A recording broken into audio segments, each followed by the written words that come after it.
Guys, আমাদের নোয়াখালী বর্তমান অবস্থা বৃষ্টি। তোমরা জাস্ট ওয়েদারটা দেখো, পুরা ছাদ ভিজে গেছে বৃষ্টিতে, সাথে অনেক বেশি বাতাস। ফাইনালি আমাদের দেশে মনে হচ্ছে, নোয়াখালীকে তো তোমরা আলাদা দেশ হিসেবে চিনো, তা আমাদের দেশে আসলে বৃষ্টি হচ্ছে, অনেক বৃষ্টি, অনেক সুন্দর লাগতেছে, সাথে বাতাসও আছে। আর আমার ফোন তো নষ্ট করছে, সেটা সমস্যা না, বাট ভিডিও করাটা অনেক বেশি দরকার।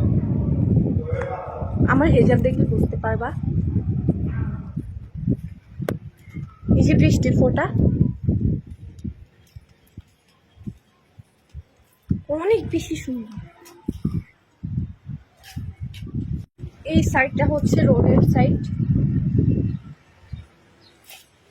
যদিও আমি ফিল্টার দিছি, ফিল্টার দেওয়াতে এত বেশি সুন্দর লাগতেছে না, ফিল্টার ছাড়া দেখাইলে তোমরা বুঝতে পারবা জায়গাটা কত বেশি সুন্দর লাগতেছে বৃষ্টি হতে।